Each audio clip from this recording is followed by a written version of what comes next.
In September 1944, the Second World War appeared to be nearing its end. Across Western Europe, German forces were retreating faster than anyone had predicted. Entire formations were pulling back. Major cities were falling into Allied hands without prolonged resistance. Paris had been liberated. Belgium was collapsing under Allied pressure. For the first time since 1939, victory no longer felt distant or uncertain. It felt inevitable. Allied commanders believed they were witnessing the final phase of the war in Europe. Many openly spoke of ending the conflict before the end of the year. But history has a way of punishing certainty. Behind the optimism, serious problems were already emerging. Supply lines stretched hundreds of miles back to the Normandy beaches. Fuel shortages slowed armoured units. Ammunition and food struggled to keep pace with the rapid advance. The Allies were winning, but they were also dangerously overextended. In the Netherlands, a bold idea began to take shape, an idea built on speed, on surprise, and on the belief that Germany no longer had the strength to resist. This idea would become the largest airborne operation ever attempted. If it succeeded, Allied forces would cross the Rhine, bypass Germany's strongest defences, and drive directly into the heart of the Reich. The war, commanders believed, could be over before Christmas. But there was a price. Tens of thousands of soldiers would be dropped deep behind enemy lines, relying on perfect timing and flawless coordination.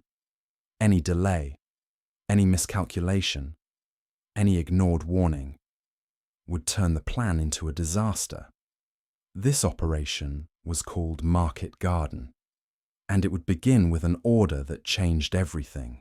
By late summer 1944, the Allied advance across Europe was unlike anything seen since the beginning of the war.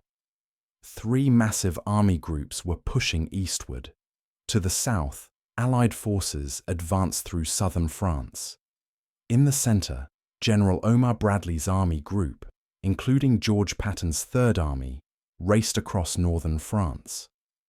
To the north, Field Marshal Bernard Montgomery's forces moved through Belgium toward the Netherlands. The German army appeared shattered. Yet appearances were deceptive. The rapid advance created severe logistical problems. Fuel was scarce. Ammunition stocks were limited. Even basic supplies such as food and medical equipment struggled to reach the front. Every mile gained, stretched, Allied supply lines even further. Germany, meanwhile, was retreating toward prepared defensive positions. Despite heavy losses, German command structures remained intact. Veteran units were reorganizing. Armored divisions were being refitted. The war was far from over. The most direct path into Germany was blocked by the Siegfried Line.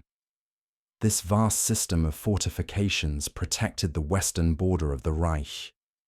Concrete bunkers, anti-tank obstacles, interlocking fields of fire. A frontal assault promised enormous casualties. Allied commanders understood this. Breaking through the Siegfried Line would take time and cost thousands of lives. Political pressure mounted to find a faster solution. It was in this environment that Bernard Montgomery proposed a radically different approach. Montgomery proposed a narrow thrust through the Netherlands, aimed directly at Germany's industrial heartland. The plan relied on speed, surprise, and coordination. Operation Market would deploy 3 airborne divisions behind enemy lines. Their mission was to seize key bridges across rivers and canals. Operation Garden would send ground forces racing north along a single road to link up with the airborne troops. If successful, Allied forces would cross the Rhine and bypass Germany's strongest defences entirely. Montgomery believed the war could be ended before Christmas. It was an extraordinary promise, and a dangerous one. As Operation Market Garden moved from concept to reality, not everyone shared the optimism of the senior commanders. Behind the confident briefings and carefully drawn maps, a growing number of intelligence officers were becoming deeply concerned. Their warnings would be ignored. In early September 1944, Allied intelligence began receiving reports that German armoured units were regrouping in the Netherlands. These were not shattered remnants. They were experienced, battle-hardened formations. Most concerning of all were reports placing elements of the 9th and 10th SS Panzer Divisions near Arnhem, directly in the path of the planned airborne landings. These units had recently withdrawn from Normandy to refit. Though depleted, they still possessed tanks, artillery, and veteran crews. Major Brian Urquhart, an intelligence officer on Montgomery's staff, studied aerial reconnaissance photographs showing armoured vehicles concealed in wooded areas near Arnhem. He immediately recognised the danger. Urquhart warned that dropping lightly armed airborne troops into an area containing SS Panzer divisions was extremely risky.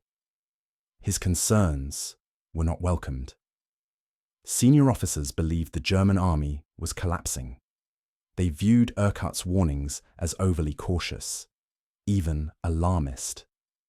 Montgomery and his staff remained confident that any German resistance would be weak and disorganized. In fact, Urquhart's concerns were so strongly dismissed that he was eventually sent on sick leave, removed from direct involvement in the operation. The intelligence warnings were effectively silenced. This decision would have catastrophic consequences. The assumption that Germany was incapable of mounting an effective response lay at the heart of Market Garden's failure. As doubts and intelligence warnings were quietly pushed aside, the momentum behind Operation Market Garden continued to build. Time pressure became one of the most dangerous forces shaping the plan. Field Marshal Montgomery was convinced that speed itself would compensate for risk.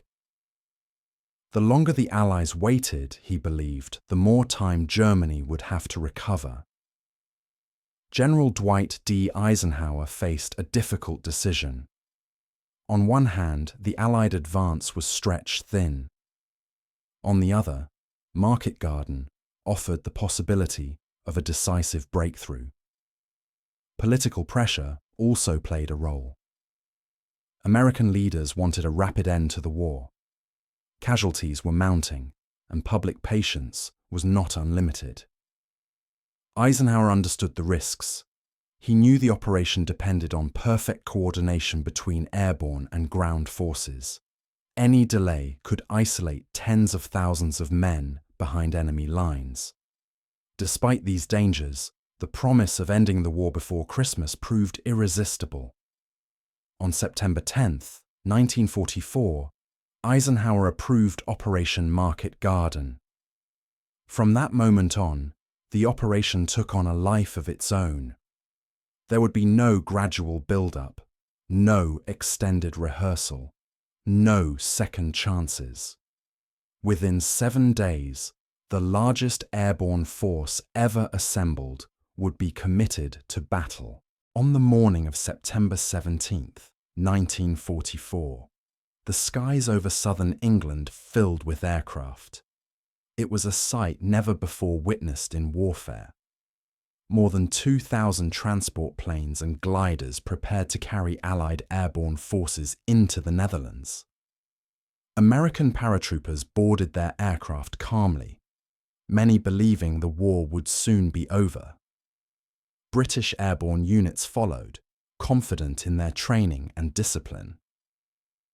Polish paratroopers waited for their turn, unaware that delays would soon complicate their role. The scale of the operation was unprecedented. Entire divisions would be dropped behind enemy lines in a single day. The success of the entire plan depended on surprise. As aircraft crossed the English Channel, German radar detected the massive formations. Any illusion of secrecy was gone. Yet Allied commanders believed speed would compensate. As the aircraft approached their drop zones, anti-aircraft fire began to rise from below. Transport planes flew low, making them vulnerable. Despite losses, the majority of airborne troops landed successfully. At first glance, the operation appeared to be working, but critical problems were already unfolding. Nowhere were the flaws of Market Garden more apparent than at Arnhem. British airborne troops tasked with capturing the Arnhem Bridge were dropped miles away from their objective. The reason was simple. Airborne landings required large open fields, free of obstacles. The only suitable areas lay several kilometers from the bridge itself. This decision would prove disastrous. British paratroopers had few vehicles. Most would advance on foot through urban streets and wooded terrain. Radio equipment failed almost immediately. Units struggled to communicate with one another. Orders were delayed or never received. Every minute lost allowed German forces to react. While British airborne troops fought their way toward Arnhem, German commanders were already organizing a response. Field Marshal Walter Model was in the Arnhem area when the airborne landings began. He immediately recognized the threat. Unlike Allied commanders, Model did not assume the landings were a diversion. He correctly identified Arnhem Bridge as the primary objective. German units moved with remarkable speed. Elements of the 9th and 10th SS Panzer divisions were ordered into position. Though weakened, they still possessed tanks, artillery, and veteran crews. German infantry units were placed on alert. Roadblocks were established. Key routes into Arnhem were sealed. Within hours, what had been expected to be light resistance became a coordinated defence. The trap was closing. Only one British battalion succeeded in reaching Arnhem Bridge. Lieutenant Colonel John Frost led approximately 700 men to the northern end of the bridge. They arrived just in time. German forces attempted to destroy the bridge, but failed. Frost's men dug in, fully aware that relief might never arrive. They were isolated, outnumbered, cut off from resupply. German attacks intensified. Artillery pounded surrounding buildings. Tanks fired at close range. Flamethrowers were used to clear defensive positions, room by room. Despite horrific conditions, Frost's battalion held on. For 4 days, they resisted repeated assaults. The battle became a symbol of courage and endurance. But time was running out. While the airborne troops fought desperately at Arnhem, the ground offensive struggled to reach them. Operation Garden advanced along a single narrow road, later known as Hell's Highway. German counterattacks repeatedly cut the route. Destroyed vehicles blocked progress. Traffic jams slowed the advance. At Nijmegen, another critical bridge delayed Allied forces for days. British armour paused to regroup and refuel. Those lost hours proved fatal. The chance to relieve Frost's men slipped away. By September 21st, German forces overwhelmed the remaining British defenders at Arnhem. The bridge fell. A desperate withdrawal across the Rhine followed, codenamed Operation Berlin. Under cover of darkness, Allied survivors escaped across the river. Out of nearly 10,000 airborne troops deployed, only about 2,000 made it out. Operation Market Garden had failed. The Netherlands remained partially occupied. The war continued into 1945. Thousands had been killed, wounded, or captured. Market Garden became a lesson studied by military planners around the world, not because of a lack of bravery, but because confidence replaced caution, and because an order was given. That should never have been.